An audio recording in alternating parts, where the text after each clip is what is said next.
Ce matin, c'est Pasteur Indira qui apporte la parole.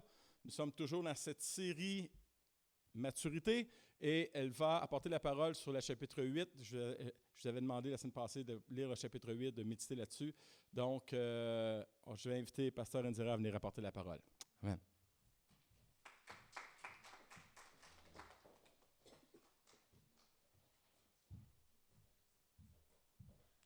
Bonjour. Soyez bénis. Je suis vraiment privilégiée d'être ici puis être parmi vous. Merci beaucoup, Pasteur Rob, pour le privilège qu'il me donne de partager la parole. On ne prend pas ça pour acquis. On le sait très bien que c'est sacré quand on parle la parole de Dieu. Amen.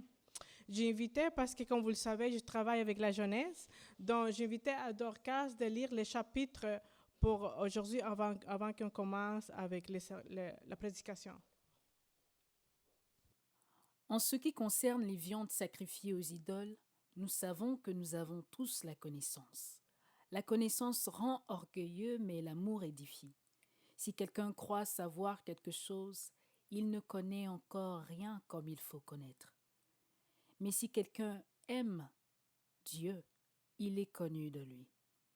Donc, pour ce qui est de manger des viandes sacrifiées aux idoles, nous savons qu'une idole n'est rien dans le monde et qu'il n'y a qu'un seul Dieu. En effet, il est vrai qu'il y a des êtres appelés Dieu, soit dans le ciel, soit sur la terre. Et de fait, il y a beaucoup de dieux et de seigneurs. Néanmoins, pour nous, il n'y a qu'un seul Dieu, le Père de qui viennent toutes choses et par qui nous vivons. Et un seul Seigneur, Jésus-Christ, par qui tout existe et par qui nous vivons. Mais tous n'ont pas cette connaissance. Quelques-uns, marqués par la manière dont ils perçoivent encore les idoles, mangent de ces viandes comme leur étant sacrifiées, et leur conscience qui est faible en est souillée. Or, ce n'est pas un aliment qui nous rapproche de Dieu. Si nous en mangeons, nous n'avons rien de plus. Si nous n'en mangeons pas, nous n'avons rien de moins. Veuillez toutefois à ce que votre liberté ne devienne pas un obstacle pour les faibles. En effet, si quelqu'un te voit, toi qui as de la connaissance, assis à la table dans un temple d'idoles, lui qui est faible, ne sera-t-il pas encouragé dans sa conscience à manger des viandes sacrifiées aux idoles? Ainsi, à cause de ta connaissance, le faible ira à sa perte, ce frère pour lequel Christ est mort. En péchant ainsi contre les frères et les sœurs et en blessant leur conscience qui est faible, c'est contre Christ que vous péchez. C'est pourquoi, si un aliment représente un piège pour mon frère, je ne mangerai jamais de viande afin de ne pas faire trébucher mon frère. Amen. Merci beaucoup, Dorcas. Ça prend du courage pour lire tous les chapitres. Merci beaucoup. Merci beaucoup. Donc, nous avons lu 1 Corinthiens 8, puis ça fait quelques semaines où nous voyons c'est quoi la maturité chrétienne. Dans le chapitre 8, il faut savoir un petit peu les contextes. Puis, il y a 3 principes de base. C'est ces 3 principes de base qui Paul nous parle. Puis, c'est vraiment pour nous guider dans des moments d'autres qu'on ne sait pas comment agir en tant que chrétien. Puis, j'ai voulu vraiment qu'on puisse regarder cela dans son phrase. La connaissance doit être équilibrée par l'amour.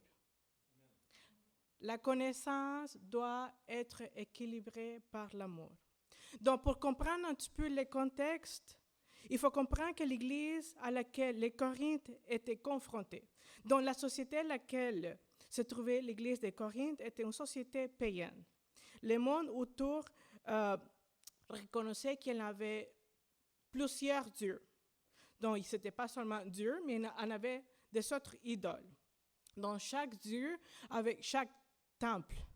Et puis, il y avait chaque dieu, il y avait les temples, fait qu'il y avait chaque orateur, il y avait des gens qui allaient adorer ces dieux-là. Donc, les gens qui allaient à ces temples, puis adoraient ces dieux, amenaient des sacrifices à ces dieux-là. Donc, ces sacrifices-là, on les divisait en 3. Je vous donne les contextes parce que je sais que vous connaissez, c'est un petit peu peut-être comme l'Église de Corinthe, vous connaissez beaucoup la Bible, mais j'aimerais ça qu'on puisse comprendre où est-ce que nous sommes pour qu'on puisse continuer à développer les thèmes. La viande, il l'a divisé en 3. Donc, la première partie, c'est la partie qui brûlait à l'autel, puis c'était sacrifié à Dieu. Puis la deuxième partie, c'était donné au prêtre pour dire « Oh, merci, pasteur, parce que tu as brûlé les sacrifices. » Puis la troisième, c'était celle qu'elle prenait pour manger. C'est ce qui restait, ce qu'il manquait, il prenait avec eux. Puis il semble-t-il, je n'étais pas là, mais il me semble-t-il qu'à ce moment-là, il y avait une salle où est-ce que le temple était. À l'extérieur, il y avait une place où est-ce que les membres, après qu'ils ont fait les sacrifices, puis les cultes, ils allaient à l'extérieur puis ils mangeaient la viande. C'était un petit peu comme on appelle, en bon chrétien, c'était l'agapé. Tu sais? Dans ces fêtes, il y avait des gens qui n'étaient pas chrétiens, il y avait des gens qui étaient païens, puis qui adoraient des autres dieux, puis c'était un petit peu le bordel mix and match, des chrétiens, pas chrétiens. C'était un petit peu comme ça. Fait que Paul voulait vraiment adresser la question, puis c'est drôle parce qu'on pense toujours, est-ce qu'on le mange ou on ne le mange pas? Parce que nous, étant qu'humains, on veut, donne-moi la réponse. Je ne veux pas trop que tu me parles, donne-moi oui ou non. Mais ce n'est pas ça du tout dans la parole, qu'est-ce qu'on voit. On voit vraiment que Paul voulait adresser un autre point. Puis Paul, il a voulu dire, écoute, il y a 3 choses qu'on comprend. Il y a les chrétiens plus forts, on va l'appeler comme ça, les plus forts, les chrétiens qui ont beaucoup de connaissances, ou est-ce qu'ils savaient que ces sacrifices, le Dieu, il y en a seulement qui ont un seul Dieu, fait que les autres dieux, ça ne sert à rien. Mais j'aimerais ça qu'on puisse, pour développer, il y a 3 choses. Il y a la connaissance, l'amour et la conscience. OK? Fait que le premier point, c'est la conscience, la connaissance, excuse-moi, la connaissance. Puis là, dans le PowerPoint, puis ça dit, en ce qui concerne la viande sacrifiée aux idoles, nous savons que nous avons tous la connaissance. Oui? La connaissance rend orgueilleux, oh boy. Mais l'amour édifie. Si quelqu'un croit savoir quelque chose, il ne connaît rien, comme il faudra les connaître. Wow! Paul, il commence déjà au début, écoute, si tu connais, c'est parce que tu connais rien. Il faut savoir en premier que ça te prend l'amour. Puis j'aimerais ça retourner un petit peu ce que Pasteur Rock avait partagé la semaine passée, parce qu'il a donné un exemple que ça m'a... Je continue à penser durant la semaine, tu sais, à propos de l'alcool, à propos des bars, les clubbing, puis il y a tellement de choses dans la vie qu'on se dit, est-ce qu'on le fait ou on ne le fait pas? Devons-nous ou devons pas? Mais ce n'est pas ça la question. La question est, qu'est-ce que ça te porte? Amen, c'est ça. Puis je me rappelle très bien la question que Pasteur Roy nous dit, qu'est-ce que ça te donne? Ce n'est pas oui ou non, mais réfléchis en toi-même, qu'est-ce que ça va te porter? Donc, il y a beaucoup de chrétiens aussi qui disent, écoute, Pasteur Indira, c'est parce que dans l'époque Jésus, il buvait l'alcool. Ouais. Est-ce qu'on comprend le contexte? Est-ce qu'on comprend le pourquoi? Est-ce que vous le savez que le premier miracle de Jésus, c'était quand il a transformé l'eau en vin, n'est-ce pas? Mais est-ce que c'était pour le vin ou c'était parce qu'il aimait tellement les couples qu'il ne voulait pas qu'il ait honte? Fait que c'était pour l'amour. C'était même pas pour, parce qu'on voulait avoir le fun. Non. Fait que c'est ça le principe biblique, l'amour. On avait la connaissance, puis l'amour. Puis Éphésiens 5, 18 nous dit, ne vous enviez pas du vin, c'est de la bouche. Soyez au contraire remplis de l'esprit. Soyez remplis de l'esprit. Donc, il est très important que nous, étant que chrétiens matures, de savoir que les gens nous regardent, de savoir que nous sommes l'exemple et la réflexion de Christ. Je sais que vous avez des masques, mais est-ce qu'on a compris que nous sommes la réflexion de Christ? Fait qu'à chaque fois que je me regarde dans le miroir, c'est pas moi, c'est Christ qui est là. Est-ce que, puis je pose la question, est-ce que je suis la réflexion de Christ? Est-ce que je suis un reflet de Christ? Vous voyez, les chrétiens, à ce moment-là, à l'époque, les plus faibles, ceux qui étaient nouveau-nés, qui c'était la première fois, ils ont laissé l'idolâtrie. Fait que pour eux, ils ne comprenaient pas, puis fait qu'ils se chicanaient avec les croyants, qu'ils savaient plus. Mais pourquoi tu manges la viande qui était sacrifiée pour des idoles quand que moi, je suis venue en Christ, puis j'ai laissé la viande, fait que je ne le fais pas. Fait que c'est devenu, l'Église, être divisée. Donc, c'est à ce moment-là qu'on doit, nous, être les croyants plus forts, de dire la connaissance est équilibrée par l'amour. Si nous avons tellement la connaissance et nous sommes gonflés de notre fierté, puis vous l'avez vu dans le premier chapitre des Corinthiens, ça ne nous donne vraiment rien. Parce qu'avec la connaissance, on ne fait rien. Hébreux 10, 14 et 25 nous dit « Veillons les uns sur les autres pour nous exciter à la charité. » J'ai une autre verset. OK. Nous n'abandonnons pas l'assemblée comme c'est la coutume de quelques-uns, mais exhortons-nous réciproquement, et c'est là autant plus que vous voyez approcher les jours. Wow! Fait que c'est toujours aimer l'autre et aider l'autre personne. Ce n'est pas à propos combien que je connais. Puis le verset 2, au chapitre 8, ça commence, il dit « Je le sais tout ». Puis le moment que nous, étant que chrétiens, on se dit « Je connais tout », on est dans l'ignorance. Pourquoi? Parce que la réalité, quand on connaît plus, c'est parce qu'on se dit oh, « Je ne connais rien ». Le plus qu'on connaît, le plus qu'on est humble devant Dieu. Le plus qu'on connaît Dieu, on se dit j'ai tellement besoin de toi, Seigneur. Parce qu'on se rend compte que notre nature est faible. Donc, nous devons nous rappeler que la connaissance d'une doctrine ne conduit pas nécessairement à connaître ou vivre pour Dieu. Je vais le répéter. Nous devons nous rappeler, la doctrine, nous pouvons la connaître très bien, mais ça ne veut pas dire que nous avons une relation avec Dieu. Il est très possible de grandir dans la connaissance de la Bible. Je peux avoir la connaissance sans avoir autant grandir dans sa grâce et dans la justice. Donc, les premiers tests, puis si on voit vraiment les thèmes, OK, on a la connaissance, tu connais, mais tu ne connais rien, c'est l'amour. Parce que c'est deux choses qui viennent ensemble. Puis on continue à regarder les textes, puis Corinthiens 1, 8, 3 à 6, il dit « Mais si quelqu'un aime Dieu, il est connu de lui. Donc pour ceux qui mangent de viande sacrifiée aux idoles, nous savons qu'une idole n'est rien dans le monde et qu'il n'y a qu'un seul Dieu. » Amen. En effet, il est vrai qu'il y a des autres appels Dieu, si dans le ciel, soit la terre, fait il y a beaucoup de dieux et des seigneurs. Donc, on voit exactement que Paul, il dit, oui, je comprends qu'il y a des gens qui pensent ça. Mais l'amour et la connaissance doivent être ensemble.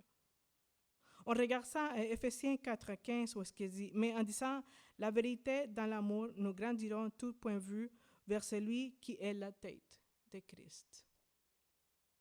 Donc, Jésus-Christ doit être la tête de notre Église. Amen. Donc, la vérité sans l'amour est une brutalité. Parce que, je peux te dire la vérité, mais si je n'ai pas l'amour, ça va faire très mal. Fait que ça ne va rien faire. Mais l'amour sans la vérité est une hypocrisie. L'amour sans la vérité est une hypocrisie. Donc, ça prend les deux choses ensemble. La connaissance est ce pouvoir qui peut être utilisé avec l'amour. Puis les grands croyants des Corinthiens avaient la connaissance, mais ils n'utilisaient pas l'amour. Donc, au lieu d'édifier ceux qui en avaient besoin, ils se gonflaient pour eux-mêmes. Fait que ça donnait vraiment rien, la connaissance. Donc, le désir de Paul, c'était vraiment « réveillez-vous ». Parce que vous ne faisiez rien en sachant, mais vous ne le pratiquez pas.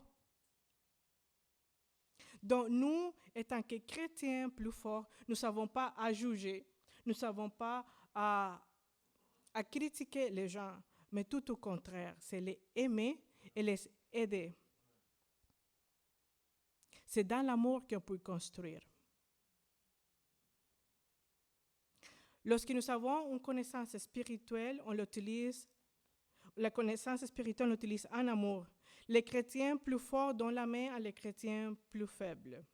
Puis c'est comme ça que l'Église va grandir et on va voir vraiment comment ça. 3 cultes, 4 cultes, 5, 6. On n'aura pas écouté les problèmes que Pasteur Rock vient de dire financièrement parce qu'on le sait que par amour, je vais donner à mon Église. 1 Corinthiens nous dit, 1 Corinthiens 13, 2. Si j'avais des prophéties et si je connaissais tous les secrets, si je possédais toute la connaissance, si j'avais même de toute sa plénitude, la foi, jusqu'à transporter la montagne. Wow! Ça veut dire la grosse foi, là. Sans l'amour, je ne serais rien. Alors, qu'est-ce que ça veut dire pratiquer cet amour? Ça veut dire chercher les gens qui ont besoin de nous. Ça veut dire que si dans notre église, nous connaissons quelqu'un qui est faible, nous allons, à place de dire, ben là, tu ne connais pas, mais là, qu'est-ce que tu fais? Pourquoi tu fais ça? Oh, pasteur, regarde qu'est-ce qu'il fait. Non.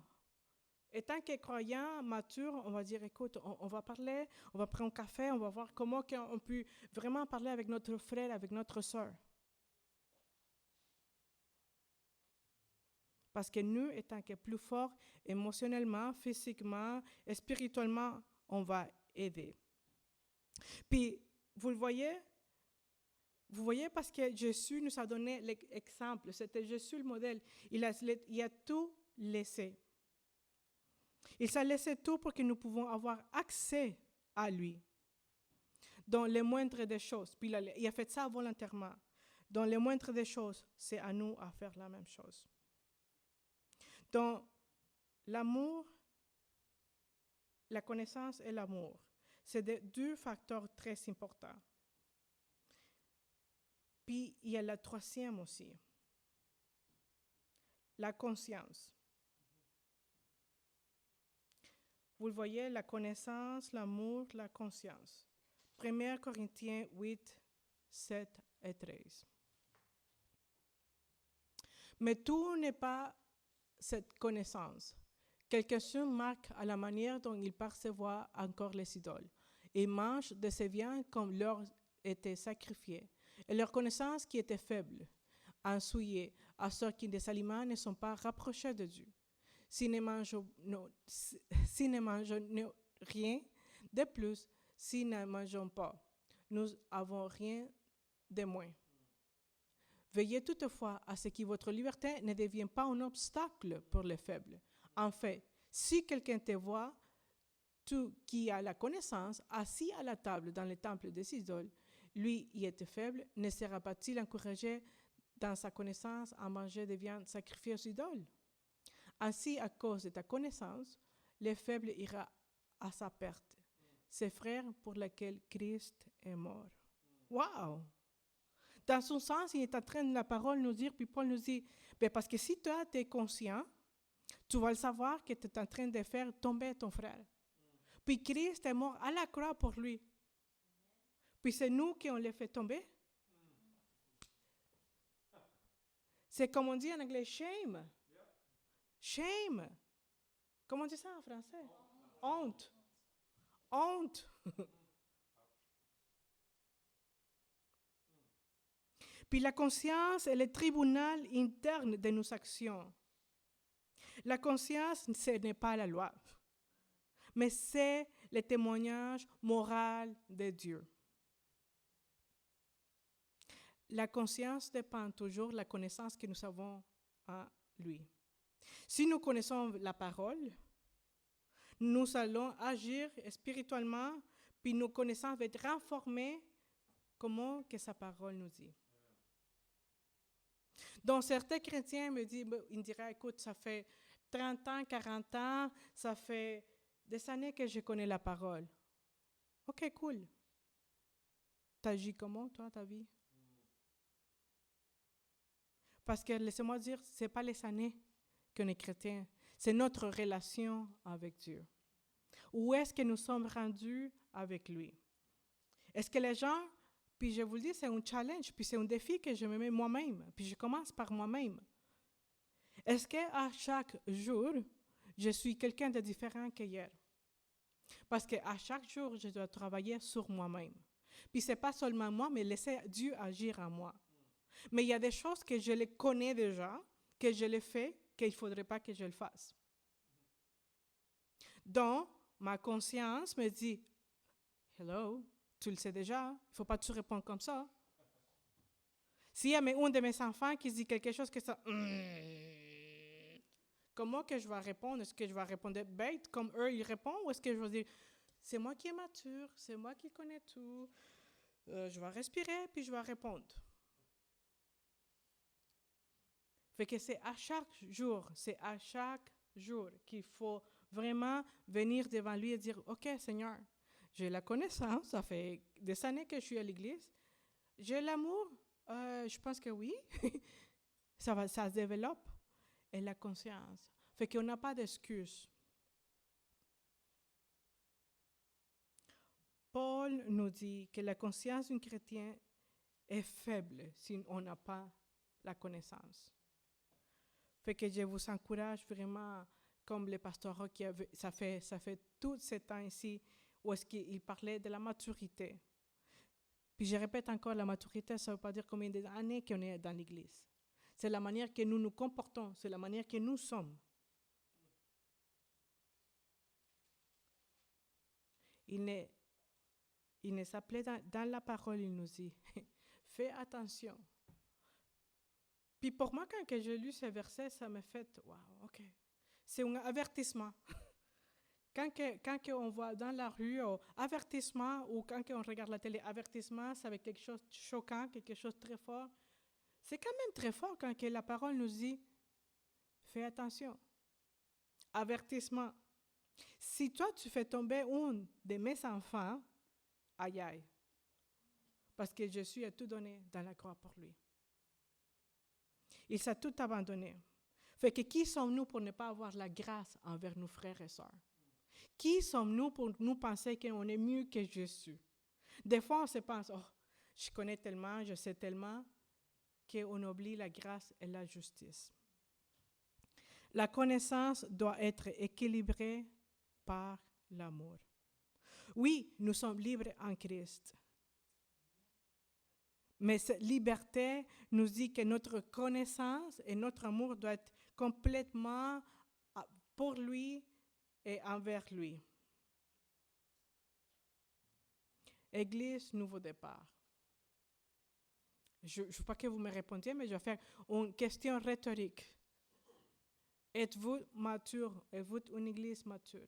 Puis quand je dis église, ce n'est pas l'église comme telle. Quand je dis église, c'est individuellement.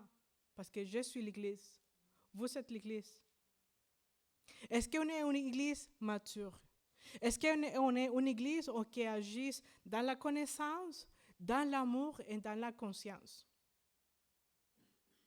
Est-ce qu'on est une église? Je ne le savais pas, puis j'ai vu passer que ça disait panier Noël.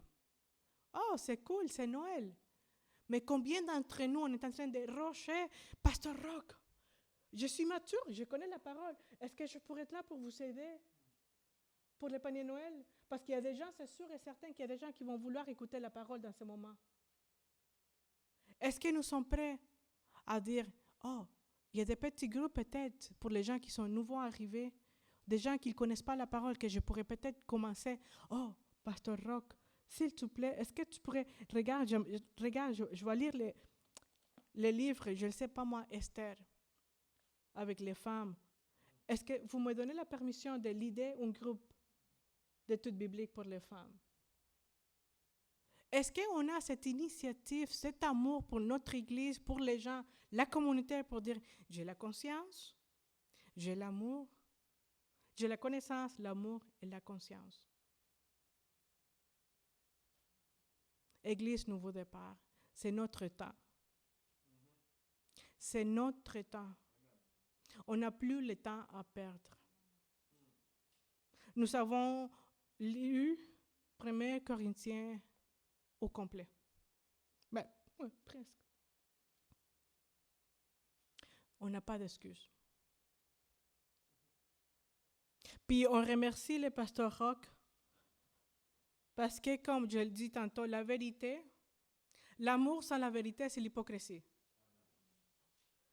Merci Roch parce que c'était toujours la parole fidèle que tu nous as donnée.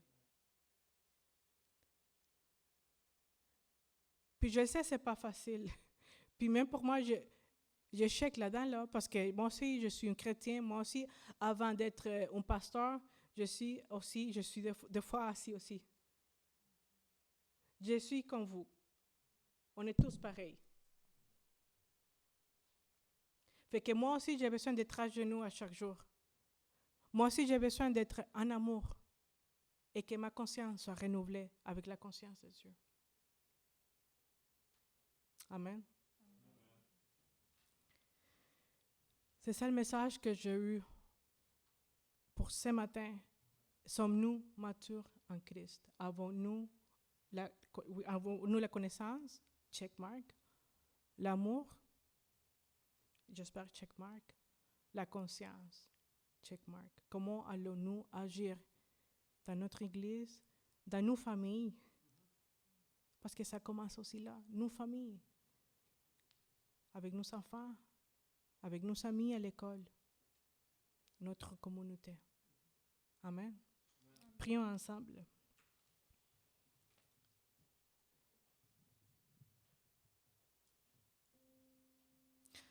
Saint-Esprit, viens nous parler.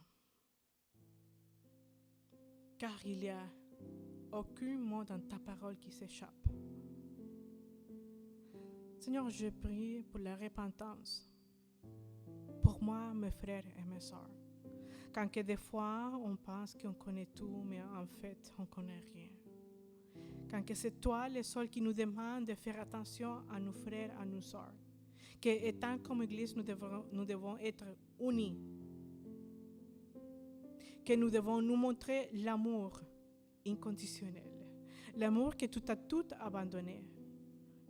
Et tu as fait le sacrifice pour nos vies, pour qu'on puisse avoir l'accès à la vie éternelle. Puis c'est ça que tu nous appelles aujourd'hui. Aime ton prochain comme je t'aimais. Aime ton pasteur comme je l'aimais. Aime ton frère qui est à côté comme je l'aime.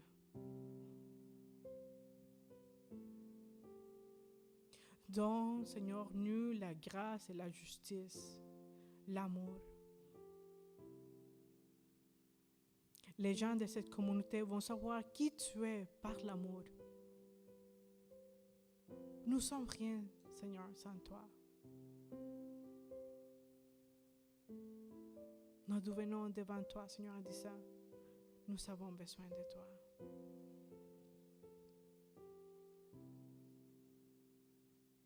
La connaissance doit être équilibrée par l'amour. Donc je viens humblement devant toi en te disant, j'ai besoin de toi, de ton amour, pour refléter cet amour. Que ton Église puisse refléter cet amour. Que pendant les fêtes qui s'en viennent, les paniers de Noël et tout, Seigneur, les préparations, que ce soit le début de l'année 21, Seigneur, qu'on puisse comprendre qu'est-ce que ça prend pour montrer ton amour, pour témoigner. Ce n'est pas pour nous à chaque dimanche, ce n'est pas un club ici, Seigneur, c'est vraiment t'honorer et te donner tout à toi. On te donne tout. On te donne, Seigneur, cette Église à toi. Dans le nom de Jésus, je prie. Amen. Amen. Soyez bénis.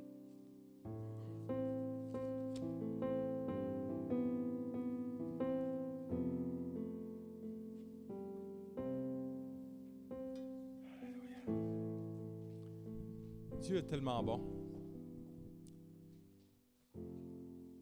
Je demandais au Seigneur ce matin, Seigneur, c'est quoi le message que tu veux que j'apporte la semaine prochaine? Et vous savez, j'aime que Dieu confirme. Et Dieu m'avait mis à cœur 1 Corinthiens 13, curieusement. Et il y a plein de pop-up qui sortaient durant que tu prêchais.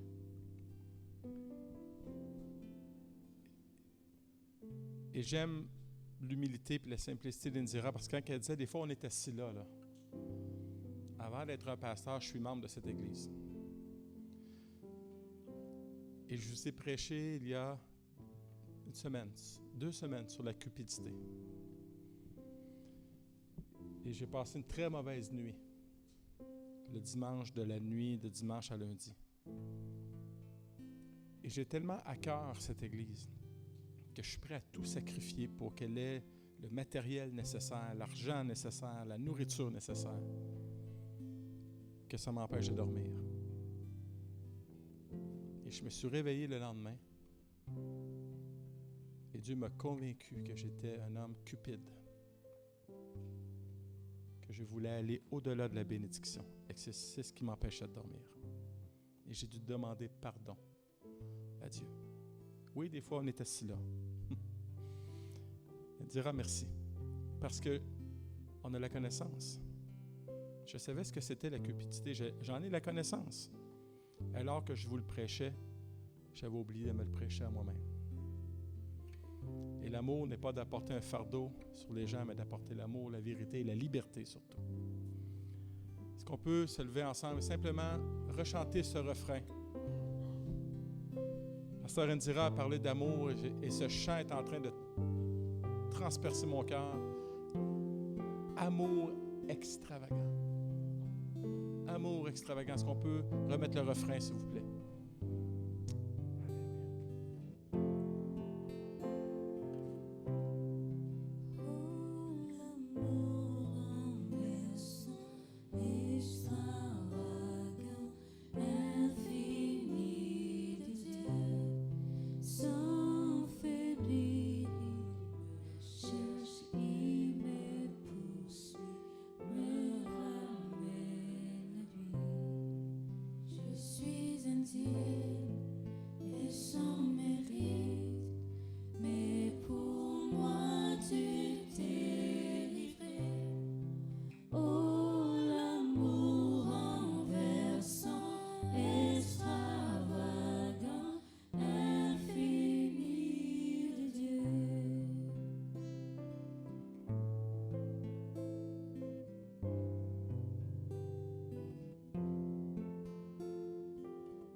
Cet amour extravagant m'habite.